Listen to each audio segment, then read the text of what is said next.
57 کے بعد حکومت قائم ہو گئی۔ اب ظاہر بات ہے کہ جب انگریزوں نے فتح کیا ہمیں تو ہم پر روب طاری ہوا کہ نہیں؟ پھر جو زندہ قومیں ہوتی ہیں ان میں کچھ اچھے اوصاف ہوتے ہیں، ان کے اندر فرض شناسی ہے، ان میں دیانت داری ہے۔ انگریز ڈپٹی کمشنر تھا، 9 بجے کا وقت ہے تو ٹھیک 9 بجے دفتر میں موجود ہوگا۔ ہمارے لوگ جو آ رہے ہیں لیٹ آرام سے، لیکن یہ ہے کہ ان کی یہ چیزیں جو ہوتی تھی، پھر بات اگر کی ہے تو اس کو پورا کیا ہے، تو اس حوالے سے ان کا رعب ہوتا ہے۔ اسی طور پر اس زمانے میں ایک صورت یہ پیدا ہو گئی کہ نیوٹن کی فزکس آ گئی، اور معلوم ہوا کہ یہ تو گویا کہ آسمان کی وحی سے بھی زیادہ معتبر ہے۔ سائنس سے جو بات ثابت ہو جائے بس وہ حق ہے، اور جو ثابت نہ ہو سکے وہ ایسے ہی ہے، وہ تو گویا کہ اوہام ہے، ان کی کوئی حیثیت نہیں۔ اب اس زمن میں کیا ہوا، اس وقت جو ہے سر سید احمد خان ایک شخصیت ابھری۔ انہوں نے جب دیکھا کہ اسلام کی بہت سی چیزیں جو ہے وہ سائنٹیفک جو انداز فکر ہے اس میں فٹ نہیں بیٹھتی تھی۔ یہ فرشتے کس بلا کا نام ہے، سائنس تو نہیں بتاتی ہمیں، لہذا انہوں نے کہا فرشتہ کوئی نہیں ہے۔ یہ فورسز آف دی نیچر کو فرشتہ کہہ دیا گیا۔ یہ جن کیا بلا ہوتے، کوئی جن میں نہیں ہے، وہ تو سائنس کی اس میں تو نہیں آتے، دکھائی نہیں دیتے، کوئی جن نہیں۔ یہ تو جو مشتعل مزاج کے لوگ ہوتے ہیں انسان، ان کو جن کہہ دیا گیا کہ وہ آگ سے پیدا ہوئے ہیں۔ جیسے ہم کہہ دیتے ہیں فلاں شخص غصے میں آگ بگولا ہو گیا، تو آگ تھوڑی ہو جاتا، یہ تو استعارہ ہے۔ اس طرح یہ جو معجزات ہیں یہ کوئی شے نہیں، ان کی بھی فزیکل توجیحات ہیں۔ یہ حضرت موسیٰ جب پار ہوئے اپنی قوم کو لے کر سمندر کے، تو یہ کوئی معجزہ نہیں تھا، یہ کوئی حضرت موسیٰ کی ضرب کی وجہ سے پھٹا نہیں تھا سمندر، بلکہ وہ تو مد و جزر کا معاملہ تھا۔ جس وقت سمندر اترا ہوا تھا، جزر میں تھا، تو موسیٰ اپنی قوم کو لے کر گزر گئے۔ جب فرعون آیا اپنے لشکر کے ساتھ تو سمندر مد پر آ گیا، چڑھایا، لہذا وہ ہلاک ہوئے۔ تو معجزات کا انکار، ان تمام کے اندر ایسی فضا پیدا ہو گئی تھی کہ جو عقلی اور سائنٹیفک، عقلی سے آگے بڑھ کر، ایک تو عقلی ہوتا منطقی، ایک ہے عقلی سائنٹیفک، کہ اس کے حوالے سے جو چیز اسلام کی فٹ نہیں بیٹھی، جیسے کہ آپ کہتے ہیں round peg in a square hole اور square peg in a round hole. اب اسکوائر پیگ ہے، راؤنڈ ہول ہے، تو آپ کو اس کے کونے تراشنے پڑیں گے تب وہ اس ہول میں جائے گا، لہذا انہوں نے وہ کونے تراشے، اسی کے طرز پر پھر چلے ہیں۔ جو آپ کو معلوم ہے علامہ مشرقی، انہوں نے بھی جب شروع کیا اپنا دھندا، تو ان کے پہلے کتابچے کیا تھے، مولوی کا غلط مذہب نمبر 1، مولوی کا غلط مذہب نمبر 2، مولوی کا غلط مذہب نمبر 3، چھوٹے چھوٹے کتابچے شائع کر رہے ہیں۔ مولویوں سے علماء سے برگشتہ کر دیا۔ اب معلوم ہوا کہ یہ شخص ہے مجدد وقت، یہ مولویوں شولویوں کے پاس تو کچھ نہیں ہے۔ اسی کا معاملہ پھر وہ انکار حدیث کی شکل میں آیا، جن میں کہ ایک بڑی شخصیت جو ہے وہ غلام احمد کی، غلام احمد پرویز، کیونکہ اللہ تعالیٰ نے اسے صلاحیت دی تھی، اچھا انشاء پرداز تھا، لکھنا اچھا آتا تھا، بولتا بھی اچھا تھا، تو ظاہر بات ہے فتنہ وہی شخص پیدا کر سکتا ہے جو باصلاحیت ہو۔ جس میں کوئی صلاحیت نہیں وہ کیا فتنہ پیدا کرے گا؟ وہ نہ دنیا میں کوئی ترقی کرے گا، نہ دین میں کرے گا، نہ فتنہ انگیزی کر سکے گا۔ وہ تو جیسا بھی ہے معاملہ عام معمول جو ہے لوگوں کا، جیسی بھیڑ چال چل رہی ویسے چل جائے گا۔ تو اس فضا میں اصل میں غلام احمد پرویز نے جو ڈیرا لگایا وہ وفات مسیح پر تھا۔ یہ سب غلط ہے، یہ کہ مسیح زندہ آسمان پر اٹھا لیے گئے، کیسے ممکن ہے؟ ممکن ہے یہ کوئی الغنی بات ہے؟ سائنس اس کو مان سکتی ہے؟ وہ تو اصل میں ٹھیک ہے، ان کا کہنا کیا ہے کہ مسیح کو سولی تو چڑھایا گیا تھا، لیکن وہ اس پر مرا نہیں، فوت نہیں ہوا، موت واقع نہیں ہوئی۔ پھر جب اس کو اتار لیا گیا تو وہ زخمی تھا، مجروح تھا، لیکن تھا زندہ۔ پھر اس کو غار میں رکھ دیا گیا۔ پھر اس کے جو معتقدین تھے انہوں نے اس کی مرہم پٹی کی، اس کا علاج کیا، پھر وہ ٹھیک ٹھاک ہو کر پھر وہ وہاں سے چلا گیا، وہاں چھوڑ گیا اپنے اس شہر کو، یروشلم کو، اور اس ملک کو، فلسطین کو، اور پھر وہ آ گیا کشمیر میں، اور کشمیر میں وہ فوت ہوا۔ اس کی قبر موجود ہے، کسی قبر کی کوئی پرانی بوسیدہ قبر کا نام لے لیا، فلاں قبر جو ہے وہ عیسیٰ ابن مریم کی۔ یہ ہے سارا معاملہ۔ اب ظاہر بات ہے کہ چونکہ ایک انسان کا زندہ آسمان پر اٹھایا جانا وہ جو سائنسی ذہن ہے وہ اس کو نہیں مانے گا. چاہے قرآن مجید کے اندر تو خرق عادت اور بھی بہت سے ہیں. آخر اصحاب کہف 300 برس تک سوتے نہیں رہے. یہ کوئی سائنس کے حساب کتاب سے صحیح ہے؟ یا یہ ہے کہ حضرت عزیر علیہ السلام 100 برس تک مردہ رہے پھر زندہ کر دیے گئے؟ ان کا گدھا بھی زندہ کر دیا گیا جیسا کہ سورہ بقرہ میں آیا. لیکن ان کا کھانا جو ہے وہ صحیح رہا, اس کو غصہ نہیں, اس میں کوئی بدبو نہیں آئی. تو واقعات ہوتے ہیں ایسے.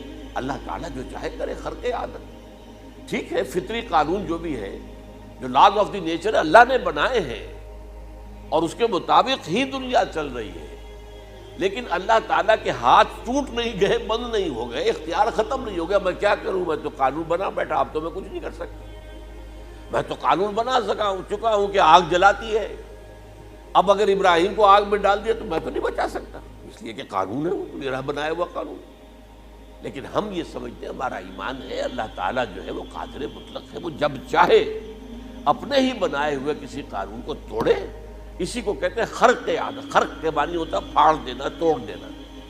جیسے کہ وہ سورہ کہف میں لفظ آتا ہے کہ وہ حضرت موسیٰ کو جن کے پاس بھیجا گیا تھا, بزرگ کے پاس, انہوں نے اس کشتی کا جس میں وہ سوار تھے اس کا ایک تختہ پھاڑ دیا, توڑ دیا, خرقہ.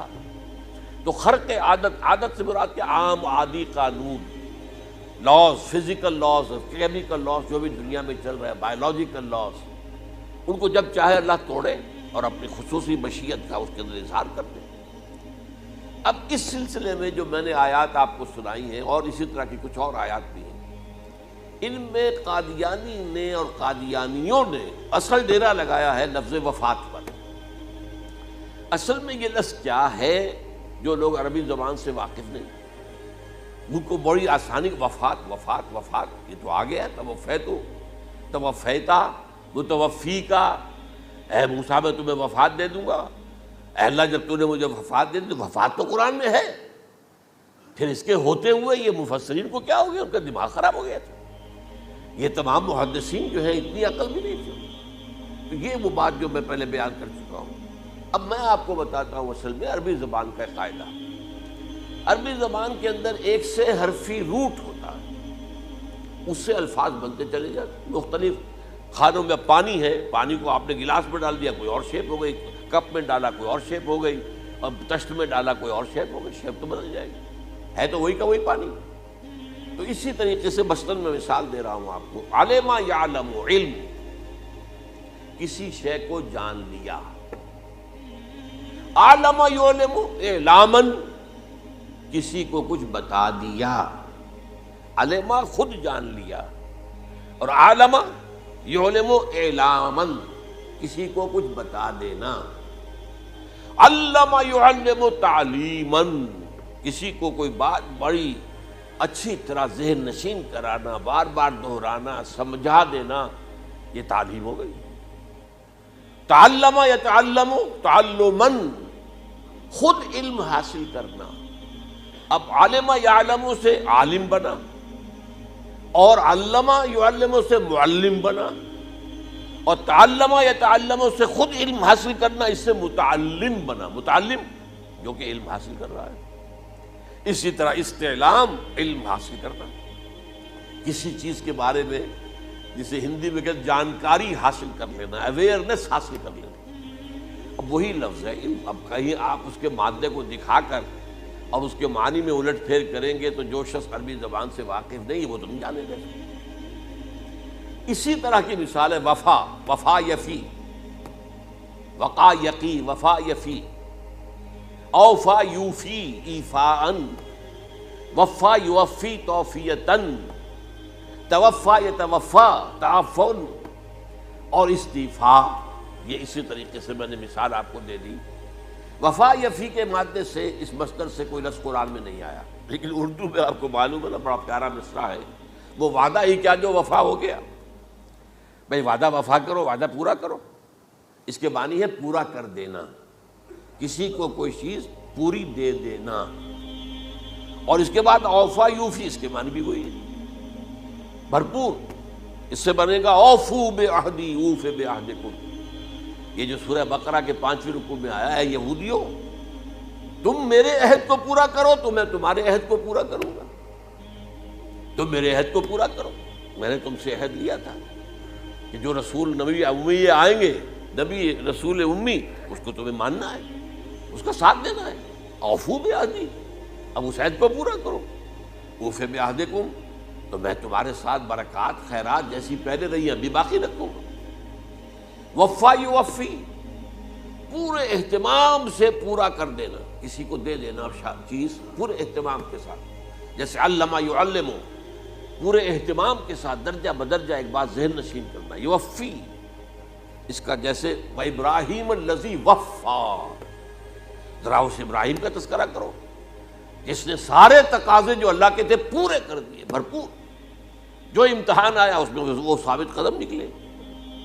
توفا یا توفا، یہ آیا کسی شے کو پورا پورا لے لینا۔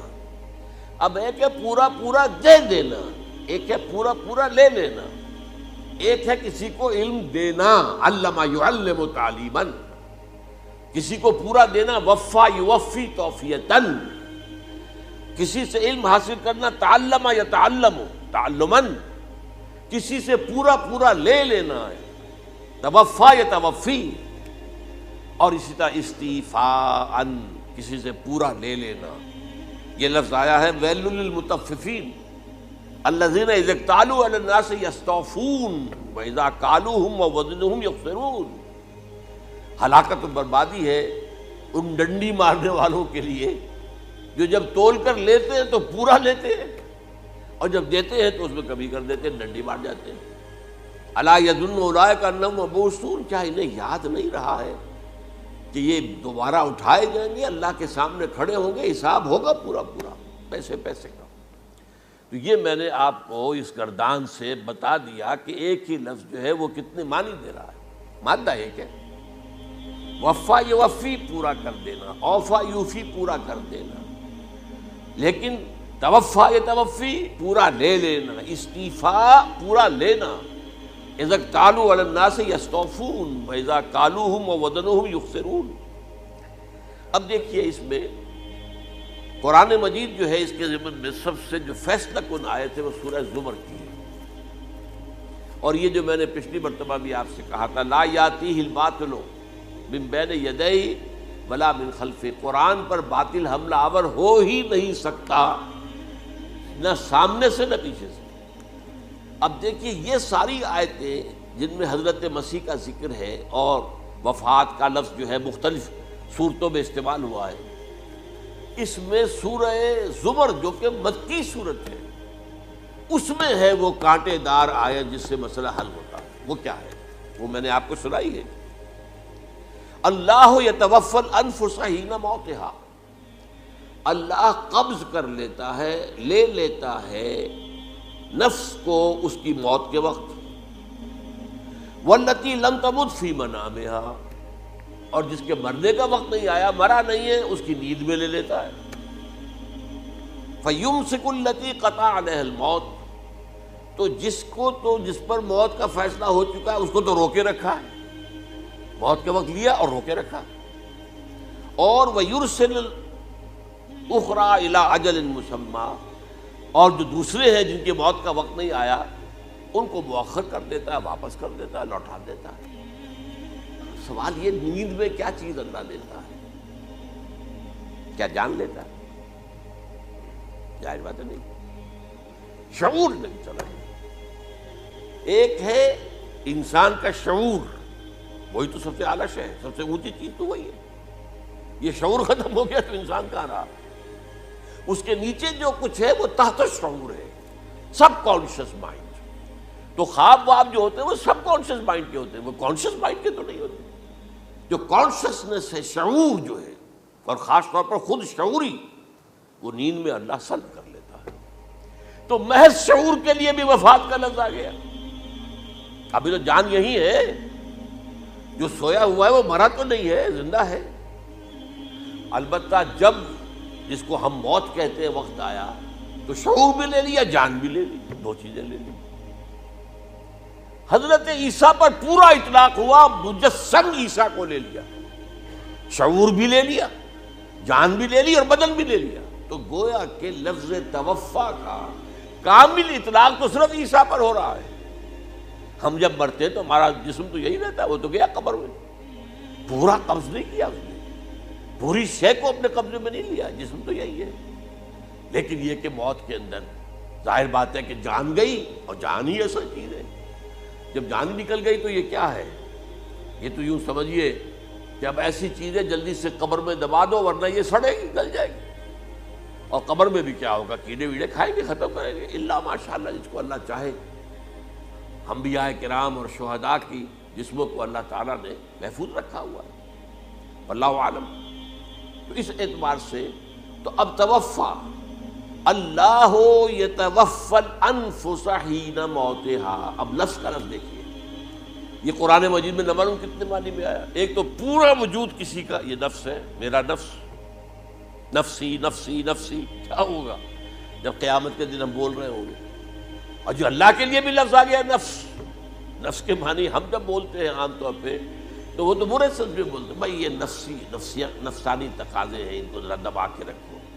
لیکن یہ نفس، یحذرکم اللہ نفسہ، اللہ تمہیں ڈراتا ہے اپنے آپ سے، یعنی اللہ اپنی ذات سے ڈراتا ہے کہ وہ جہاں رؤوف اور رحیم ہے وہاں پر وہ عذاب دینے والا بھی ہے، انتقام بھی لیتا ہے، شدید العقاب بھی ہے۔ تو یہ بھی ہو گیا نفس۔ پھر نفس جو ہے ہم اس کو بھی کہہ دیتے ہیں، جو کہ نفس کی ایک کیفیت ہے خاص، نفس لوامہ، نفس امارہ، نفس مطمئنہ، یا ایتھا النفس المطمئنہ ارجعی الی ربک راضیۃ مرضیہ۔ تو یہاں پر کیا ہے؟ نفس سے مراد پہلا جو ٹکڑا ہے، اللہ یتوفی الانفس حین موتها، شعور جو ہے اس پر لفظ نفس کا اطلاق ہوا، اور جب موت ہوتی ہے تو شعور کے ساتھ جان بھی اس کے اندر شامل، وہ نفس کا اطلاق ہو گیا اس پر۔ اور اصل میں لفظ توفا جو ہے اس کا حقیقی مفہوم اگر پورا ہوا ہے اس معنی میں کہ پورا کا پورا لے لینا، تو وہ تو صرف حضرت مسیح علیہ السلام کے بارے میں ہے۔ شعور جمع جان جمع جسم، وہ سب کے سب اللہ تعالیٰ نے۔ تو یہ اصل میں اس آیت کے اوپر جو ان لوگوں نے زور لگایا ہے، اس میں اس اعتبار سے کہ یہ لفظ وفات جو ہے اس کے اوپر جو ہے عام طور پر وفات کے معنی ہے موت ہے، حالانکہ قرآن مجید میں موت کا لفظ بھی تو آیا ہے نا، ان موتہا واللتی لم تمت، یہ سارے الفاظ موت کا لفظ بھی تو آتا ہے، لیکن یہ کہ وفات کا لفظ بھی ہے، کوئی شک نہیں ہے۔ حضور کی وفات ہو گئی، فلاں کی وفات ہو گئی، یہ بھی ہے، لیکن یہ اس کا ایک استعمال ہے۔ وفا یفی، اوفا یوفی، وفا یوفی، توفا یتوفی، استیفا یستعفی، یہ سارے الفاظ اسی سے وفا کے لفظ سے بن رہے ہیں۔ اب یہ کہ اس کے ضمن میں عقلی بات آپ کے سامنے رکھنا چاہتا ہوں، یہ تو میں نے آپ کے سامنے اس لفظ کے حوالے سے، کیونکہ سارا ڈیرا اس لفظ پر ہے ان کا۔ دیکھیے پہلی بات عقلی طور پر یہ ہے جو قرآن سے ثابت ہے، رسول کبھی قتل نہیں ہو سکتا، اور رسول کبھی مغلوب نہیں ہو سکتا۔ اس میں فرق ہے نبی اور رسول کا، نبی قتل ہو سکتا ہے، رسول قتل نہیں ہے۔ اب یہ علیحدہ بحث ہے، نبی کون ہوتا ہے، رسول کون ہوتا ہے۔ اس میں جو اجماع ہے تمام امت کا وہ کیا ہے کہ رسول خاص ہے، نبی عام ہے۔ نبی بہت آئے ہیں، 1.25 لاکھ آئے ہیں بعض روایات کی روح سے، رسول بہت تھوڑے 313 ہیں۔ قرآن مجید میں یوں سمجھیے کہ 20 کے قریب تو انبیاء کا ذکر ہے، اور 5-7 ہیں جو رسول ہیں۔ حضرت نوح رسول ہے، آدم تو رسول نہیں تھے، نبی تو تھے۔ حضرت شیس رسول تو نہیں تھے، نبی تو تھے۔ حضرت ادریس رسول تو نہیں تھے، نبی تو تھے۔ نبی تو رسول جو ہے پہلے وہ تو حضرت نوح ہے۔ تو اس طریقے حضرت جو ہود ہیں، پھر حضرت صالح ہے۔ اس حوالے سے نبی اور رسول کے فرق کو سمجھیے تو قرآن کہتا ہے کتب اللہ لاغلبن انا ورسلی، اللہ نے طے کر دیا ہے، لکھ دیا ہے، میں اور میرے رسول غالب آ کر رہیں گے۔ رسول مغلوب نہیں ہو سکتا۔ نمبر 2، وَلَقَدْ سَبَقَتْ كَلِمَتُنَا لِعِبَادِنَا الْمُرْسَلِينَ أَنَّهُمْ هُمُ الْمَنْصُورُونَ وَأَنَّ جُنْدَنَا لَهُمُ الْغَالِبُونَ، یہ بات ہمارے طرف سے طے کی جا چکی ہے، پہلے سے طے ہو چکی ہے، پہلے سے معین قانون ہے۔ اپنے ان رسولوں کے بارے میں جنہیں ہم نے بھیجا ہو، رسولوں کے، نبیوں کے بارے میں نہیں، کہ وہی منصور ہوں گے، ان کی مدد کی جائے گی لا محالہ، اور ہمارا جو لشکر ہوگا یعنی رسول کے ساتھ جو لوگ ہوں گے وہ اللہ کا لشکر ہے، وہ حزب اللہ ہے۔ وَأَنَّ جُنْدَنَا لَهُمُ الْغَالِبُونَ، لازماً وہ غالب ہو کر رہیں گے۔ یہ دو چیزیں جو ہے قرآن مجید کے اندر، یہ دو آیات نص سے قطعی ہیں کہ رسول کبھی مغلوب نہیں ہو سکتا، رسول کبھی قتل نہیں ہو سکتا۔ اب عجیب بات دیکھیے سورہ آل عمران میں، کیونکہ حضرت عیسیٰ کے ساتھ حضرت یحییٰ بھی موجود ہیں۔ حضرت یحییٰ حضرت مریم کے خالہ زاد بھائی تھے، حضرت زکریا کے بیٹے تھے۔ سورہ آل عمران اور سورہ مریم دونوں میں آپ دیکھتے ہیں کہ پہلے یحییٰ کا ذکر ہوتا ہے، پھر عیسیٰ کا ذکر ہوتا ہے۔ یہ ہم عصر بھی تھے، لیکن یہ کہ سینئر تھے حضرت یحییٰ۔ لیکن حضرت یحییٰ کی مدح قرآن کرتے کرتے آخری بات کیا کہتا ہے؟ نبیم من الصالحین، لفظ رسول نہیں آیا ان کے لیے۔ اور وہیں سائملٹینیس کنٹراسٹ ہے سورہ آل عمران میں حضرت عیسیٰ کے لیے، وہ سارے ان کی مدح رسولاً الی بنی اسرائیل، وہ رسول تھے اور وہ نبی تھے۔ نبی قتل ہو گئے، ایک آبرو باختہ لڑکی کی فرمائش پر قتل کر دیا۔ ایک ڈانسر، اس پر بادشاہ اس وقت جو تھا، وہ بادشاہ کیا تھا؟ وہ ایسے بادشاہ ہوتے تھے اس زمانے میں جیسے ہمارے ہاں بھاولپور کے جو ہے نواب، بادشاہ تو انگریز تھا، حکومت تو اس کی تھی، لیکن ایک اٹانومی سی دے رکھی تھی۔ راجے جو ہیں، راجہ صاحب ہیں، مہاراجہ ہیں، یہ راجے مہاراجے اور نواب جو ہوتے تھے یہ ایک اٹانومی تھی۔ باقی یہ کہ اصل میں تو بادشاہت جو ہے تو انگریز کی تھی۔ تو اسی طرح کی ایک اٹانومی جو ہے حکومت وہاں اس وقت تھی اصل میں رومیوں کی۔ اس کا گورنر وہاں موجود تھا پائلیٹس پونٹس، لیکن یہ کہ انہوں نے یہودیوں کو ایک مذہبی اٹانومی دے رکھی تھی۔ چنانچہ ہیڈرن ان کا ادارہ تھا، دارالقضاء، جہاں چوٹی کے ان کے فقہا اور لیڈر جو تھے، ربائی، وہ بیٹھتے تھے اور فیصلے کرتے تھے۔ کسی مذہبی معاملے میں جو فیصلہ وہ کر دیتے تھے یہ ان میں معاہدہ تھا، وہ فیصلہ جو ہے وہ پھر ایگزیکیوٹ کیا جائے گا، وہ فیصلہ آخری ہوگا ان کا۔ وہ خود تو سزا نہیں دے سکتے، سزا تو گورنر دے گا، لیکن یہ کہ اگر ہیڈرن جو ہے ان کا جو وہ ہے ادارہ ٹاپ کا، وہ اگر سزا دے دے، سلا دے، تو گورنر کو وہ سزا دینی پڑے گی، یہ ان کا طے تھا۔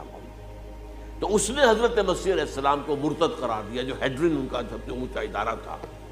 اس اعتبار سے ان کو جو ہے، لیکن جیسا کہ میں بتا رہا تھا کہ حضرت عیسیٰ رسول تھے، وہ قتل نہیں ہو سکتے تھے، مغلوب نہیں ہو سکتے تھے، لیکن حضرت یحییٰ نبی تھے، ان کو وہی جو اس وقت کا جو یہودیوں میں سے جو بادشاہ تھا نام کا، جو ہیروڈ اینٹیپاس، یوں سمجھیے کہ اس نے کچھ بہت حرام کاری کی ہوئی تھی، شاید اپنے بھائی کی کسی بیوہ کو، وہ مجھے ایگزیکٹلی یاد نہیں ہے، بغیر اس کے کہ وہ عدت مدت پوری ہو، پھر نکاح ہو، اسے اپنے گھر میں ڈالا ہوا تھا۔ اور اس کی جو لڑکی تھی اس کے اوپر بھی عشق آ گیا تھا، آپ کو دل آ گیا تھا، شادی بھی کرنا چاہتا تھا اس سے، اور اس کا ڈانس تھا، اس پر کہا مانگو کیا مانگتی ہو۔ تو اس نے کہا، اس لیے کہ حضرت یحییٰ جو ہے تنقید کرتے تھے بہت کہ یہ تم کیا حرام کام کر رہے ہو، تم نے جس طریقے سے جس عورت کو گھر میں ڈالا ہوا ہے تم گناہ کر رہے ہو، تم شریعت کے خلاف کام کر رہے ہو۔ اس کو کہا تھا یو ڈاٹر آف سن، اس لڑکی کو کہا تھا تم جو کہ گناہ کی بیٹی ہو، اور وہ ناراض تھے، اور وہ ملکہ بھی جو تھی اس وقت تھی، اور یہ اس کی بیٹی بھی بہت ناراض تھے۔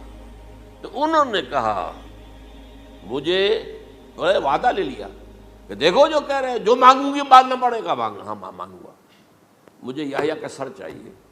ایک دفعہ تو وہ کانپ گیا، اسے اندیشہ تھا کہ اگر یحییٰ کو میں نے قتل کر دیا تو یہودیوں کے اندر ہو سکتا بغاوت ہو جائے، لیکن پھر اس نے پھر تانا دیا، تم کیسے بادشاہ ہو، اپنا وعدہ پورا نہیں کرتے۔ پھر انہوں نے کہا ٹھیک ہے، حکم دیا، اور وہ جیل میں تھے پہلے سے ہی، وہاں گیا اور جو ہے ان کا سر قلم کیا، لا کے پیش کر دیا۔ تو نبی جو ہے جن کی بڑی مدح ہوئی ہے سورہ مریم کے اندر، جب آپ پڑھیں گے تو ان کی شان جو ہے، لیکن نبی تھے، صرف رسول نہیں تھے۔ اور حضرت عیسیٰ رسول تھے، رسول قتل نہیں ہو سکتا، نبی قتل ہو سکتا۔ تو یہ قاعدہ جو ہے وہ بھی قرآن نے اس سائملٹینیس کنٹراسٹ کے حوالے سے سورہ آل عمران میں حضرت یحییٰ اور حضرت عیسیٰ کا تقابل کر کے بتا دیا۔ تو ایک تو بات یہ ہے کہ اس اعتبار سے میں جو آپ کو آیت سنا چکا ہوں، یہ جو جرائم جو ہے سورہ نساء کے اندر یہودیوں کے اللہ تعالیٰ نے بیان کیے ہیں، ان میں سے یہ بھی ہے وَقَوْلُهُمْ إِنَّا قَتَلْنَا الْمَسِيحَ عِيسَى ابْنَ مریم، اور ان کا یہ کہنا کتنا بڑا جرم ہے جو یہ کہہ رہے ہیں ہم نے عیسیٰ ابن مریم کو قتل کر دیا۔ لیکن یہاں ایک عجیب کیفیت ہے، رسول اللہ کے رسول کو، عام طور پر اس کی کنسٹرکشن کو لوگ سمجھے نہیں ہیں، وہ سمجھتے شاید انہوں نے خود ہی کہا رسول اللہ، انہوں تو رسول اللہ کہتے تو قتل کیسے کرتے؟ یہ اللہ نے کہا، اچھا ان کا کہنا یہ ہے کہ اللہ کے رسول کو قتل کر دیا۔ وَقَوْلُهُمْ إِنَّا قَتَلْنَا الْمَسِيحَ عِيسَى ابْنَ مریم، رسول اللہ، ان کا یہ کہنا کہ ہم نے عیسیٰ ابن مریم کو، مسیح کو قتل کر دیا، وہ اللہ کے رسول کو۔ وَمَا قَتَلُوهُ وَمَا صَلَبُوهُ، انہوں نے نہ اسے قتل کیا نہ سولی پہ چڑھایا، وَلَٰكِن شُبِّهَ لَهُمْ، بس مشابہت پیدا کر دی گئی ان کے لیے، شبہ میں ڈال دیا گیا ان کو۔ وَإِنَّ الَّذِينَ اخْتَلَفُوا فِيهِ لَفِي شَكٍّ مِّنْهُ، اور جو لوگ اختلاف کر رہے ہیں ان کے بارے میں وہ بس شکوک میں مبتلا ہیں، مَا لَهُم بِهِ مِنْ عِلْمٍ، ان کے پاس کوئی علم نہیں ہے، إِلَّا اتِّبَاعَ الظَّنِّ، صرف گمان کی پیروی کر رہے ہیں، وَمَا قَتَلُوهُ يَقِينًا، اور ہرگز قتل نہیں کیا۔ یہ کلیئر سورہ نساء کی آیت نمبر 157 ہے۔ اب یہاں ایک سوال پیدا ہوتا ہے، پھر کون قتل ہوا؟ واقعہ تو ہوا ہے، سولی کا واقعہ ایک ہسٹوریکل واقعہ ہے، پھر کون صلیب پہ چڑھا؟ حضرت عیسیٰ تو صلیب پر نہیں چڑھ سکتے، اس لیے کہ صلیب کی موت کو سمجھا جاتا تھا بہت ذلت کی موت ہے، بہت حقارت کی موت ہے، بہت ملعون موت ہے۔ تو جب عیسیٰ مغلوب نہیں ہو سکتے تو صلیب پہ کیسے چڑھا دیے جائیں گے؟ قتل ہونا تو بعد میں ہوگا نا، پہلے تو آپ صلیب پر لٹکائیں گے اس کو نا، تب وہ جب مرے گا تو کہیں گے قتل بھی ہو گیا، ہم نے قتل کر دیا۔ صلیب کیا ہوتی تھی یہ معلوم ہے آپ کو؟ ایک لمبی لکڑی، ایک جو ہے ٹرانسفرس آ جائے گی اس کے اوپر، اور اس میں سے یہ ہے کہ اس کے دونوں، ایک شخص کے جو ہے دونوں ہاتھ وہ نیل کر دیے جاتے تھے، یہ جو اوپر جو ہے کراس کا جو نشان ہے وہ کیلیں ٹھوک کر لگا دیے گئے، اور پاؤں دونوں جو ہے وہ پیروں کے اندر کیلیں ٹھوک کر وہ اس لمبی لکڑی کے ساتھ جو نیچے سے آ رہی ہے اس میں لگا دیے۔ اب وہ بلیڈنگ ہو رہی ہے، اس کا جو حال ہے پتلا ہو رہا ہے، اس کا رفتہ رفتہ سسک کر مرتا ہے نا، اسی لیے اسے کہتے ہیں بڑی ملعون موت ہے۔ ایک ہے آپ نے پھانسی دی کسی کو، ایک جھولا جھولتا ہے وہ گیا، ختم ہو گیا۔ آج کل تو کیا ہوتا ہے، کرسی پہ بٹھایا، ذرا کرنٹ چھوڑا اور گئے صاحب، وہ ٹیکا لگایا پتہ ہی نہیں چلا، اور پیٹ ٹیکے کے ساتھ آدمی مر گیا، یہ بھی ہوتا ہے۔ لیکن یہ کہ بدترین موت جو ہے صلیب کی موت ہے، تو یہ واقعہ تو ہوا ہے صلیب کا، لیکن یہ کہ کون مرا؟ اب دیکھیے عیسائیوں کا کہنا کیا ہے، عیسیٰ صلیب پر چڑھے، وہاں فوت ہو گئے، مر گئے، پھر انہیں نکالا گیا، ایک قبر میں رکھ دیا گیا، لیکن قبر وہ جو تھی اس طرح نہیں تھی زمین میں کھودی ہوئی، بلکہ ایک پہاڑ کے اندر ایک چھوٹا سا کھو تھا، غار سی، وہاں رکھ دیا گیا، لیکن وہاں سے وہ زندہ ہو گئے۔ اگلے دن جب لوگ آئے تو دیکھا وہ قبر تو خالی ہے، عیسیٰ کہاں گئے؟ وہ زندہ ہو کر آسمان پر اٹھا دیے گئے، اور آسمان پر جانے سے پہلے وہ اپنے حواریین سے ملے بھی تھے، کہا میں زندہ ہوں۔ یہ ہے ان کا عقیدہ، اور اس کے بعد یہ بھی عقیدہ ہے کہ دوبارہ آئیں گے، قیامت کے قریب آئیں گے، یہ بھی عقیدہ ہے۔ ہمارا عقیدہ کیا ہے؟ نہ سولی پر چڑھے نہ قتل ہوئے، بلکہ اللہ نے انہیں اٹھا لیا، بل رفعہ اللہ الیہ، اللہ تعالیٰ نے انہیں اٹھا لیا، جیسے کہ آتا قرآن میں یا عیسیٰ انی متوفیک ورافعک الیہ، اے عیسیٰ میں تمہیں قبض کر لوں گا، قبضے میں اپنے لے لوں گا اور اپنی طرف اٹھا لوں گا، رافعک الیہ، یہ قرآن مجید کا قول ہے۔ البتہ یہ ہمارا بھی عقیدہ ہے کہ وہ دوبارہ آئیں گے، وَإِنَّهُ لَعِلْمٌ لِلسَّاعَةِ، وہ قیامت کی ایک عظیم ترین نشانی ہوں گے کہ جب وہ آئیں گے، اور اس کے بعد جو ہے یا جو اینٹی کرائسٹ ہوگا، کہ جو کہ جھوٹا عیسیٰ ہوگا، جھوٹا دعویٰ کرے گا، جسے کہ مسیح الدجال کہا گیا، اس کے ساتھ مقابلہ ہوگا، اسے قتل کریں گے، اور تمام یہودی اس کے بعد قتل ہو جائیں گے، جو بھی اس وقت تک کفر پر قائم رہیں گے۔ اگر ان میں سے کوئی اس وقت حضرت عیسیٰ پر ایمان لے آئے تو وہ شاید بن جائے۔ بہرحال یہ ہے یہود، ان کا جو ہے قادیانیوں کا وہ عقیدہ کیا ہے؟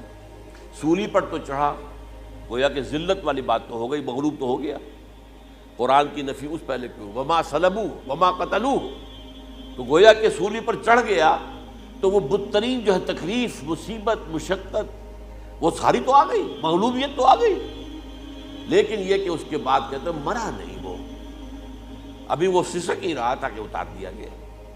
اس کے بعد اس کے جو شاگرد تھے، حواری تھے، انہوں نے مرہم پٹیاں کی، پھر وہ ٹھیک ہو کر چلا گیا کہیں اور، ہجرت کر گیا اپنی قوم سے جو ان کے خیال میں کشمیر ہے، اور یہاں آ کر وہ طبی موت مر گیا، بات اللہ ختم ہوا بات۔ ہم کیا کہیں؟ ہم تو صرف یہ کہتے رہے ہیں، 1300 برس تک ہم نے یہ کہا ہے کہ ہمارا ایمان ہے قرآن پر کہ ان پر نہ صلیب دیے گئے نہ قتل ہوئے، انہیں اٹھا لیا گیا۔ کب اٹھایا یہ ہمیں معلوم نہیں تھا، کس مرحلے پر اٹھایا یہ ہمیں معلوم نہیں تھا، پھر سولی پر کون چڑھا یہ ہمیں معلوم نہیں تھا، لہذا کسی تفسیر میں آپ کو نہیں ملے گا، کہیں نہیں، نہ قرآن میں ہے، نہ حدیث میں ہے، نہ کسی تفسیر میں۔ یہ تو پچھلی صدی کے دوران جو پوپ کی لائبریری ویٹیکان میں، اس سے ایک نسخہ برآمد ہوا، انجیل برنباس۔ اب یہ بھی آپ کو معلوم ہونا چاہیے کہ انجیلیں 104 تھیں، جن میں سے 4 جو ہے سلیکٹ کی گئی ہیں، 100 انجیلیں اور ہیں جنہیں وہ اپوکریفل کہتے ہیں، غیر مستند انجیلیں، اپوکریفل، اور یہ ہے کینونیکل، قانونی، یہ ہے کہ جو مستند ہیں 4، لیکن جو 100 اور ہیں ان میں سے ایک یہ بھی ہے برنباس، اور برنباس کے بارے میں عیسائی مانتے ہیں کہ وہ بھی حضرت عیسیٰ علیہ السلام کے حواریین میں سے ایک تھے، وہ انجیل نکل آئی، اب وہ چھپ بھی گئی ہے۔ کراچی میں ایک ادارہ ہے خاص طور پر، باوانی جو سیٹھ ہیں ان کا بنایا ہوا ادارہ ہے، تو وہی چھاپتے بھی ہیں، ایک زمانے میں تو کافی تقسیم بھی کر رہے تھے، اب مجھے معلوم نہیں۔ اس نے سارا قصہ بیان کیا۔ قصہ کیا ہے؟ بہت دلچسپ قصہ ہے، پوری تفصیل سے۔ ایک شخص جو کہ حضرت مسیح کے حواریین میں شامل ہو گیا، وہ تھا جیوڈاس اسکیریوٹ۔ یہ شخص اصل میں تھا ایک زیر زمین تنظیم وہاں چل رہی تھی، زیلوٹس، انڈر گراؤنڈ موومنٹ، تاکہ ہم رومنوں کی حکومت یہاں سے ختم کریں اور اپنی پوری حکومت اور آزادی حاصل کریں۔ ان میں سے یہ بھی تھا، ان کا سرغنہ تھا برابس، برابا ڈاکو سے کہا جاتا ہے، برابس۔ ظاہر بات ہے کہ قانون شکن تھا تو ڈاکو ہی تھا۔ اچھا، ان میں سے یہ شخص جو ہے، اس نے جیوڈاس نے حضرت عیسیٰ کے معجزے دیکھے بہت، اور اتنا یقین ہو گیا اسے کہ یہ شخص جو ہے عیسیٰ، یہ ایک مرتبہ اگر رومیوں پر لعنت بھیج دے، کرس کر دے، تو رومی ختم ہو جائے۔ لیکن ان سے کئی دفعہ جو ہے پھیر ڈال کر، ہیر پھیر کے ساتھ کوشش کی گئی کہ رومیوں کے خلاف وہ کوئی جو ہے وہ لعنت برآمد کر دیں، وہ نہیں کرتے تھے۔ یہ ایک علیحدہ بات ہے، کیوں نہیں کرتے تھے، یہ اس وقت میرا موضوع نہیں ہے۔ منہاج عیسوی کیا تھا، منہاج موسوی کیا تھا، منہاج محمدی کیا تھا، ان میں فرق ہے۔ لِكُلٍّ جَعَلْنَا مِنْكُمْ شِرْعَةً وَمِنْهَاجًا، سورہ مائدہ میں آیا، تمام رسولوں کے لیے ہم نے ایک ایک منہاج، ایک ایک شریعت علیحدہ علیحدہ دی ہے۔ بہرحال منہاج عیسوی کچھ اور تھا، تو یہ نہیں کہتے تھے۔ اب اس نے کیا کیا کہ وہ اپنے ڈاکو سرغنے سے اجازت لے کر ان کے حواریین میں شامل ہو گیا، اعتماد حاصل کیا، اور بار بار کوشش کی کہ یہ بددعا دے دیں، رومیوں کو نہیں دی۔ اب اس نے سوچا کہ انہیں اگر ذاتی طور پر تکلیف پہنچے گی تو زبان سے کلمہ نکل ہی جائے گا، نہ کوئی لعنت کا۔ اس نے پکڑوایا حضرت عیسیٰ، کیونکہ جب یہ فیصلہ ہو گیا تھا ان کے قتل کا، ہیڈرن جو ہے ادارہ وہ دے چکا تھا، اس کا فتویٰ تھا یہ واجب القتل ہے، یہ مرتد ہے، لہذا اس کو قتل کر دیا جائے، اور یہ فیصلہ جو ہے وہ رومی گورنر تک پہنچایا جا چکا تھا۔ رومی گورنر نے یہاں تک کہا، یہ سینٹ جو متی کی انجیل ہے اس میں موجود ہے، بھائی ہمارے پاس تو اس کا کوئی جرم نہیں ہے، ہمارے ہاں کوئی ایسی بات اس کی نہیں ہے جس سے کہ ہم اسے واجب القتل قرار دیں۔ ان کا نہیں، ہمارا حکم ہے، ہمارا فیصلہ تمہارا طے ہے، چاہے مذہبی معاملے میں کوئی فیصلہ ہمارا ہوگا تو تمہیں جو ایگزیکیوٹ کرنا ہوگا۔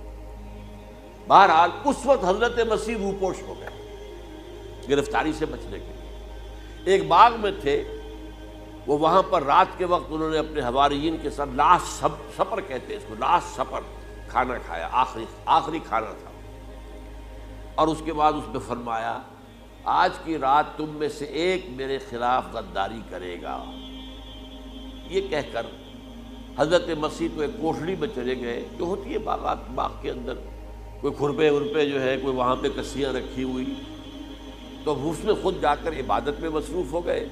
اپنے حواریین سے کہا کہ تم بھی عبادت کرو، وہ حواریین سو گئے۔ اب یہ اسکریوٹ جو ہے یہ اٹھا، یہ گیا رومیوں سے جا کر کہا میں پہنچا دیتا ہوں، عیسیٰ تک پکڑوا دیتا ہوں، آؤ میرے ساتھ۔ 30 ان کے آدمی آئے، اس سے کہا باغ کے باہر کھڑے رہو تم، میں اندر جاؤں گا، تھوڑی دیر کے بعد تم آنا، جسے میں کہوں اے میرے استاد، پکڑ لینا اسی کو۔ یعنی رومنز کو معلوم نہیں تھا کہ یہ کون ہے عیسیٰ، لیکن یہ کہ یہ تو یہودیوں کو معلوم تھا نا سب کچھ۔ ہوا کیا کہ وہ جب اندر آیا ہے اور کوٹھڑی میں داخل ہوا، اسی وقت اس کی شکل بدل دی گئی حضرت مسیح کی، شبہ لہ، مشابہت پیدا کر دی گئی، شبیہ بدل دی گئی، اور چھت پھٹی، 4 فرشتے اترے اور حضرت مسیح کو لے کر آسمان پر چلے گئے۔ تو باہر آیا وہ، تو جیسے ہی وہ یہ باہر آیا، وہ باقی ہماری جان گئے، اے ہمارے استاد، اسی وقت جو ہے وہ رومی داخل ہو گئے، تو پکڑ لیا۔ تو اصل میں گرفتار ہوا ہے برنباس کی انجیل کے مطابق یوڈاس اسکریوٹ، وہ سولی چڑھا ہے۔ لعنتی موت اس پر آئی، کیوں آئی ہے؟ غداری کی اس نے، بٹرے کیا حضرت مسیح علیہ السلام کو، تو وہ تو مستحق تھا، کوئی ظلم نہیں تھا۔ اگر عیسیٰ کی جگہ کسی اور کو دے دیا جاتا ایسے ہی کسی کو پکڑ کر، تو وہ تو ظلم ہو جاتا نا، اس کا تو کوئی جرم نہیں تھا، تو یہ تو واقعی مجرم تھا۔ وہ سولی چڑھا ہے اور حضرت عیسیٰ کو اٹھا دیا۔ یہ ہے وہ ساری تفصیل جو کہ انجیل برنباس کے اندر موجود ہے۔ The gospel of our Lord according to Saint Barnabas, یہ اس کا نام ہے، ایونجیلیم برنابے، یہ جو ہے یونانی زبان میں اس کا نام ہے یا لیٹن میں۔ پر یہ ہے معاملہ، تو پہلی بات تو یہ ہے کہ عقلی طور پر رسول نہ مغلوب ہو سکتا ہے نہ قتل ہو سکتا ہے، ہمارا عقیدہ ہے، ماں صلبوہ و ماں قتلوہ۔ لیکن یہ کہ اگر یہودی، اگر جو قادیانی مانتے ہیں سولی چڑھ گئے تو صلیب تو ہو گئی، قرآن کی نفی تو ہو گئی، ہاں مرا نہیں، یہ دوسری بات ہے۔ دوسری بات یہ ہے کہ رسولوں کے باب میں اللہ کا قانون کیا ہے؟ اگر کسی قوم کی طرف رسول کو بھیجا اور اس قوم نے بحیثیت مجموعی انکار کر دیا، رد کر دیا، ریجیکٹ کر دیا، پوری قوم ہلاک، اور رسول اور اس کے جو چند ساتھی ایمان لے آتے تھے وہ وہاں سے ہجرت کر کے چلے جاتے تھے۔ لیکن ہجرت کر کے جاتے تھے تو اس کے بعد کسی اور مقام پر کریں گے اہل نظر تازہ بستیاں آباد، پھر وہاں پر ایک قوم انہوں نے جو ہے اپنا مرکز بنایا، ایک نئی امت کھڑی ہو گئی۔ اس کی سب سے بڑی مثال کیا ہے؟ قوم عاد ختم ہوئی حضرت ہود علیہ السلام کو ریجیکٹ کرنے کے باعث، ہلاک کر دی گئی۔ حضرت ہود علیہ السلام اپنے ساتھیوں کو لے کر، یہ قوم عاد تھی عرب کا جزیرہ نما عرب کے جنوبی علاقے کے اندر، جو اب صحرا ہے، بہت بدترین صحرا ہے، الربع الخالی جسے کہتے ہیں، خالی ہے، وہاں کوئی زندگی کے آثار ہے ہی نہیں، نہ کوئی پتیاں ہیں، نہ کوئی گھاس ہے، نہ کوئی انسان ہے، نہ کوئی حیوان، کچھ نہیں۔ الربع الخالی، بدترین صحرا ہے۔ وہ صحرا ایسا ہے کہ اس کے اندر کوئی چیز ٹکتی نہیں ہے، جو چیز اوپر ہوگی وہ دھستی چلی جائے گی، اندر چلی جائے گی۔ ورنہ عام صحرا کے اندر ریت کے اوپر اونٹ بھی چلتا ہے، انسان بھی چلتے ہیں، لیکن اس میں نہیں۔ تو یہاں پر قوم عاد جو ہے آباد تھی، اور اب جو ہے وہ سیٹلائٹ سے دیکھ لیا گیا ہے کہ قوم عاد کا جو بڑا بادشاہ تھا شداد، اس نے جو جنت بنائی تھی وہ موجود ہے، زیر زمین اسی صحرا کے نیچے دفن شدہ موجود ہے، جس کو کہا گیا ہے الم تر کیف فعل ربک بعاد ارم ذات العماد التي لم يخلق مثلها في البلاد۔ ایسے ایسے ستونوں والا جیسے پہلے دنیا میں بنے ہی نہیں تھے۔ وہ قوم عاد کی بڑی زبردست قوم تھی، قوم جبارین، لیکن یہ کہ اس کے بعد ہلاک ہو گئی۔ اب حضرت ہود اپنے مسلمان ساتھیوں کو لے کر نکل گئے، جزیرہ نما عرب کے مغربی کونے میں جا کر، شمال مغربی کونے میں آباد ہو گئے۔ وہاں ایک نئی قوم پیدا ہوئی، سمود۔ اب یہ اسلامی بستی بن گئی، لیکن اس کے اندر بھی پھر بعد میں زوال آیا، پھر وہاں نبی بھی آئے، لیکن اس کے بعد یہ کہ آخری رسول بھیجے گئے حضرت صالح، اور وہ بھی ہلاک ہوئے کیونکہ حضرت صالح کو انہوں نے رد کر دیا۔ تو یہ میں نے مثال دی ہے آپ کو کہ رسول جو ہے وہ وہاں سے اگر ہجرت کرتا ہے تو ہجرت کر کے وہ یہ نہیں جان بچا کے جا کے گمنامی میں کہیں مر گیا، وہ تو جا کر اپنے ساتھیوں کو لے کر جائے گا، اور جا کر جو ہے وہاں پر جو ہے ایک نئی جگہ پر آباد ہوگا، ایک نئی تہذیب ابھرے گی۔ تو یہ تو نہیں ہوا، یہ گمنام ہو کر آ کر کشمیر میں مر گیا تو اس کی کیا حیثیت ہوئی؟ حضرت عیسیٰ علیہ السلام یا تو اگر ہجرت کرتے یا جب انہیں معلوم ہو گیا تھا کہ میرے قتل کا فتویٰ ہو گیا ہے تو آپ وہاں سے ہجرت کر سکتے تھے، لیکن اپنے ساتھیوں کو تو لے کر جاتے نا، اپنے حواریین کو لے کر جاتے، اور کہتے ہیں 12 حواریین کے علاوہ اور بھی کوئی 70 کے قریب لوگ تھے جو ان پر ایمان لائے تھے، ان کو لے کر جاتے، کسی جگہ جا کر آپ آباد ہوتے، وہاں ایک نئی جو ہے بستی بنتی، وہاں مسلمانوں کی ایک آبادی ہوتی، تو ان میں سے تو کوئی شے بھی نہیں ہوئی، بات ہی ختم ہوئی۔ لہذا عقلی طور پر بھی یہ بات ثابت نہیں ہو سکتی، خلاف عقل ہے، قرآن کے اصولوں کے خلاف ہے کہ وہ سولی چڑھے ہوں لیکن مرے نہ ہوں، پھر اتر گئے تو مرہم پٹی کر دی۔ اچھا کیا رومنوں کو اور یہودیوں کو پتہ نہیں چلا کہ مریم پٹی ہو رہی ہے اس کی اور عیسیٰ مرا نہیں ہے؟ اگر ان کے پتہ چل جاتا تو کیا وہ چھوڑ دیتے؟ اب مرہم پٹی کے بغیر تو 12 جو شخص سولی پر لٹکا رہا ہے وہ تو تقریباً مردہ ہی ہوتا ہے نا۔ وہ چلیے ہو سکتا ہے کہ کوئی ایسا امکان ہو کہ اس کی نبض ابھی چل رہی ہو اور وہ اتار لیا جائے اور مرہم پٹی کر لی جائے تو بچ جائے، لیکن یہ کہ پھر اس کے بعد وہ اگر وہاں سے ہجرت کرتے تو وہاں سے وہ اپنے حواریین کو لے کر جاتے اور کسی نئی جگہ پر جا کر آباد ہوتے۔ ان دونوں اعتبارات سے یہ بات ناقابل قبول ہے، ناقابل یقین ہے، لیکن اسی مسئلے کو لے کر انہوں نے جو جیسا کہ میں نے بتایا تھا وفات ہو گئی، کیسے ہو سکتا ہے ہمارے نبی جو سید المرسلین ہیں وہ تو زیر زمین دفن ہو گئے اور یہ جو آسمان پر اٹھا لیے گئے، یہ کیسے ہو سکتا؟ پر اس کے اوپر عام لوگ جو ہیں وہ متاثر ہوئے، اور خاص طور پر وہ سائنٹیفک مائنڈ جو بن گیا تھا، تو چونکہ سائنس کے اس خاکے کے اندر وہ بات فٹ نہیں بیٹھتی، لہذا ان لوگوں نے اس کو قبول کیا۔ اب یہ کہ یہ جو واحد استثناء ہوا ہے یہ کسی اور کے ساتھ نہیں ہوا، ویسے حضرت مسیح کی پوری شخصیت مستثنیٰ ہے، بن باپ کے تو کوئی اور رسول پیدا ہوا ہی نہیں، نہ نبی پیدا ہوا، پھر وہ معجزے جو حضرت مسیح کو ملے کسی نبی کو نہیں ملے۔ حضرت صالح کو ایک ہی معجزہ ملا تھا نا ایسا کہ لوگوں نے کہا کہ تم یہ اس چٹان میں سے ابھی ایک گابن اونٹنی برآمد کر کے دکھا دو، وہ دکھا دی گئی، پھر ہلاک کر دیے گئے۔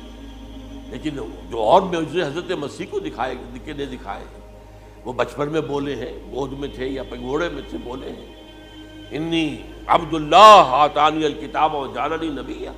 یہ بات نہ ہوتی تو حضرت مریم کے کیا حشر کرتی قوم کہ تمہاری بغیر شادی کے یہ کہاں سے لے آئی ہو تم، یہ تو ولد الزنا ہے۔ پھر تو یہ سارا معاملہ جو ہے حضرت عیسیٰ بولے ہیں وہاں پہ، خود وہ بچہ بولا، اب اس کے بعد بولنے کی لوگوں کے اندر کیا گنجائش تھی؟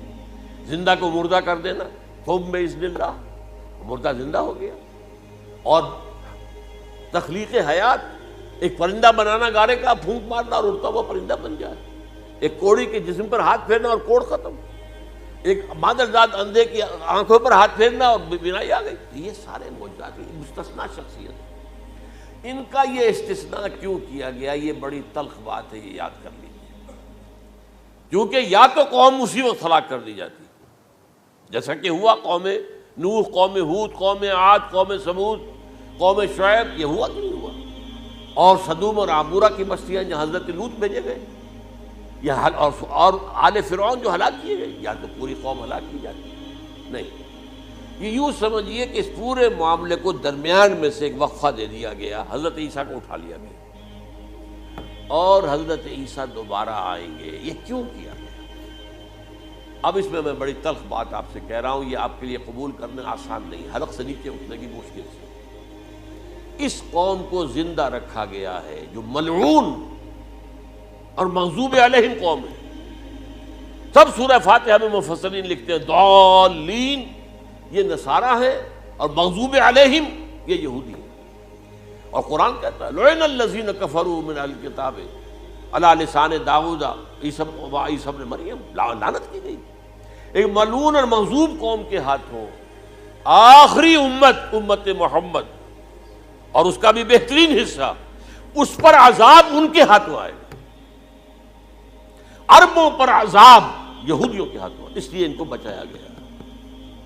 یہ میں نے کئی دفعہ واقعہ سنایا، مولانا اسلائی صاحب بتایا کرتے تھے، کیونکہ وہ راجپوت تھے، یو پی کے راجپوت مشرقی حصے کے، کہ ہمارے ہاں کوئی نوجوان اگر کوئی بڑی گری ہوئی حرکت کرتا تھا تو اس کے سر پر چمار کے ذریعے، چمار کے ہاتھوں جوتا لگایا جاتا تھا۔ اگر راجپوت کے سر پر راجپوت کا جوتا گرا تو چلو تکلیف تو ہوئی، لیکن یہ کہ راجپوت کا جوتا گرا ہے نا، پڑا ہے، لیکن راجپوت کے سر پر چمار کا جوتا، جس کو آپ انگریزی میں کہتے ہیں to add insult to injury, وہ تکلیف بھی ہے جوتا کھانے کی اور انسلٹ ہے کہ ایک چمار مار رہا ہے۔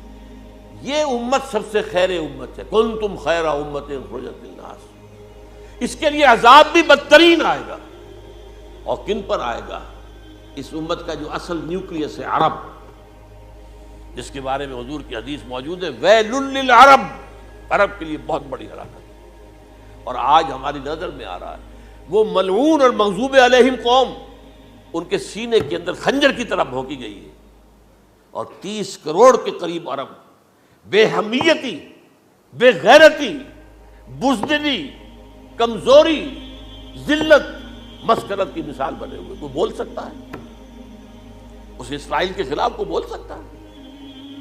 30-35 لاکھ آدمی ہیں اسرائیل کے اندر یہودی، اس سے زیادہ تو امریکہ میں 50 لاکھ کے قریب، کل 1.25 کروڑ آدمی ہے یہ یہودی پوری دنیا کے اندر۔ لیکن دیکھیے جو چاہتا کرتا ہے، جب چاہا اس نے عراق کے ایٹمک انسٹالیشن کو تباہ کر دیا، اور سعودی عرب کی فضا میں اس کو فیول کیا ہے انہوں نے، دوبارہ ری فیولنگ جو ہوئی ہے ان کے جہازوں کی، وہ سعودی عرب کی فضا میں ہوئی۔ یہ صورت جو ہے عربوں کے اوپر، اور اب جو آنا ہے آرمگیدان، کیونکہ پوری عیسائی دنیا یہودیوں کے قبضے میں ہے، اور یہ رومی ایک حدیث کی روح سے 80 علم لے کر حملہ آور ہوں گے تم پر، اور یہ ہوگا مڈل ایسٹ میں۔ آپ کو معلوم ہے پوری دنیا میں کہا جا رہا ہے 3rd ورلڈ وار جو ہونے والی ہے وہ مڈل ایسٹ میں ہوگی، اور میں ٹوائنبی کا قول آپ کو سنا چکا ہوں، 1950 کا قول ہے اس کا۔ یہ اس وقت تک تو سوال ہی پیدا نہیں ہوتا تھا، سارا تصادم جو ہو رہا تھا وہ ایک طرف روسی اور اس کے ساتھی تھے، روس اور اس کے ساتھی، دوسری طرف یہ مغربی یورپ اور امریکہ تھا۔ کوئی مسلمانوں اور عیسائیوں کی کسی جنگ کا تو کوئی امکان نظر ہی نہیں آتا تھا۔ لیکن ٹائنبی نے کہا ہے، جو سب سے بڑا فلاسفر آف ہسٹری ہے 20ویں صدی کا، کہ اب جو جنگ ہوگی بڑی، جو اس نیکسٹ سینچری کی، 21 سینچری کی، وہ در حقیقت کمیونزم کے درمیان اور کیپٹلزم کے درمیان نہیں ہوگی، بلکہ عیسائیوں اور مسلمانوں کے درمیان ہوگی۔ یہ میں اس کا حوالہ بھی پورا آپ کو دے چکا ہوں، اس نے یہ کہاں یہ بات کہی۔ تو یہ ہے، یہ بات جان لیجیے، اور مڈل ایسٹ میں ہوگی، گریٹر اسرائیل بنے گا۔ حدیث میں خبریں، یہ سارے مسلمان ممالک تمہارے ہاتھ سے نکل جائیں گے مسلمانوں، یہ عراق اور اردن اور یہ اور وہ، یہاں تک کہ ترکی، سعودی عرب کا بھی شمالی حصہ نکل جائے گا۔ البتہ مدینے کا جو ان کا پروگرام ہے اس کو اللہ نہیں پورا ہونے دے گا، مدینے میں داخلے کی ان کو اجازت نہیں ملے گی۔ بہرحال یہ سارا کچھ ہونے والا ہے۔ وہ وقت بھی آنے والا ہے کہ حضور کی ایک حدیث کے مطابق ایک شخص کے 1000 بیٹے ہوں گے تو 999 ختم ہو جائیں گے، ایک بچے گا۔ یہ وقت بھی آنے والا ہے کہ حضور فرماتے ہیں اتنی بڑی جنگ ہوگی، اتنی خوریزی ہوگی کہ پوری زمین اٹ جائے گی لاشوں سے۔ تو پرندہ جو ہے، کوئی ایک تو پرندے ہوتے ہیں کہ جو مردار خور ہے، گدھ ہے، وہ تو بڑی خوشی سے اتریں گے، تناول فرمائیں گے لاشوں کو۔ اسی طریقے سے کوے ہیں، چیلے ہیں، لیکن جو نفاست پسند پرندے ہیں وہ لاش کے اوپر اترنا نہیں چاہتے۔ تو ایک پرندہ اڑتا چلا جائے گا، اسے کہیں زمین پر اترنے کی جگہ نہیں ملے گی، لاشیں ہی لاشیں ہوں گی، یہاں تک کہ وہ تھک ہار کر اس کے جو ہے پر جواب دے جائیں گے، گرے گا تو لاش پر گرے گا۔ یہ وقت آنے والا، اور یہ یہودیوں کے ہاتھ میں، یا یہودیوں کے جو سپورٹرز ہیں اس وقت، جو ان کے ہاتھ میں اعلی کار ہے، ان کے ہاتھ میں آتا ہے۔ میرے نزدیک اس کام کے لیے اس ملعون قوم کو، کہ جو حضرت عیسیٰ کے زمانے سے ملعون ہو چکی، اس کو باقی رکھا گیا ہے، اسے یہ موقع دیا گیا ہے۔ اس نے اسرائیل بنا لیا ہے، تقریباً 2000 سال کے بعد وہ دوبارہ آ کر آباد ہوئے اس سرزمین میں جہاں سے نکال دیے گئے تھے 70 عیسوی کے اندر۔ یہ سارا کچھ کیوں ہو رہا ہے؟ تو در حقیقت میرے نزدیک واللہ عالم حکمت خداوندی اس میں یہ ہے، انہیں روک کر رکھا گیا ہے اور حضرت عیسیٰ کو اٹھا لیا۔ پھر وہی عیسیٰ آئیں گے اور انہی کے ہاتھ میں یہ ہلاک ہوگی، سوائے اس کے چونکہ جو ایک میں نے آپ کو کئی دفعہ حوالہ دیا ہے، فلاڈلفیا ٹرمپٹ ایک رسالہ نکلتا ہے پروٹیسٹنٹ عیسائیوں کا، انہوں نے یہ لکھا ہے، اس نے لکھا ہے ایک پرچے کے اندر کہ جب حضرت مسیح آئے گی، اینٹی کرائسٹ ہوگا، وہ لکھا اس نے کہ وہ یہودی ہوگا، حالانکہ وہ پرو یہودی ہے۔ وہ جتنے بھی یہ جو کرسچن زائنسٹ ہیں، یہ تو یہودیوں سے بڑھ کر زائنسٹ ہیں، ان کے بڑے سپورٹر ہیں۔ تو لیکن اس نے لکھا ہے اینٹی کرائسٹ ول بی اے جیو، ابھی کچھ عرصے پہلے آپ کو یاد ہوگا نوسٹریڈیمس کا بڑا چرچا ہو گیا تھا، اس کی جو ہے وہ پیشن گوئیاں اور یہ کہ ایک مسلمان ہوگا اینٹی کرائسٹ، اور صدام کے بارے میں اشارے کیے جا رہے تھے کہ وہ اینٹی کرائسٹ ہوگا وغیرہ وغیرہ. لیکن انہوں نے لکھا ہے کہ وہ اینٹی کرائسٹ یہودی ہوگا، اور اس نے لکھا 80% یہودی قتل ہو جائے گا. یہ میں نے ایک تعویل کی ہے اپنے ذہن میں کہ 20% شاید وہ ہوں جو حضرت عیسیٰ کی جو سیکنڈ کمنگ ہے آمد ثانی کے موقع پر ان پر ایمان لے آئیں اور وہ بچ جائیں. لیکن جو بھی حضرت عیسیٰ کا انکاری ہوگا وہ ختم کر دیا جائے گا، جیسے قوم نوح ختم ہوئی، قوم ہود ختم ہوئی، قوم عاد ختم ہوئی، قوم صالح ختم ہوئی، اسی طریقے سے. تو یہ قانون خداوندی پورا ہونا ہے. بس ایسے ہی ہے جیسے کسی کو پھانسی کا حکم تو ہو گیا ہو لیکن ابھی ایگزیکیوشن نہ ہوئی ہو. ہوتا ہے 2 سال 3 سال گزر جاتے ہیں کہ پھانسی کا حکم ہے لیکن یہ کہ وہ پھانسی نہیں ہو رہی ہے، وہ اپیل و در اپیل معاملہ چل رہا ہے. یہ ہے میرے نزدیک واللہ اعلم اللہ تعالیٰ نے یہ کوڑا ان مسلمانوں کے لیے رکھا ہوا ہے کہ جن کے رتبے ہیں سوا، ان کی سوا مشکل ہے. جتنا اونچا مقام اللہ نے دیا عربوں کو، ان میں حضور کو اٹھایا، ان کی زبان میں اپنا آخری کلام نازل کیا، تو ان کی ذمہ داری بھی بہت ہے. جن کے رتبے ہیں سوا، ان کی سوا مشکل ہے. اقول قولی ھذا واستغفر اللہ لی ولکم ولسائر المسلمین والمسلمات.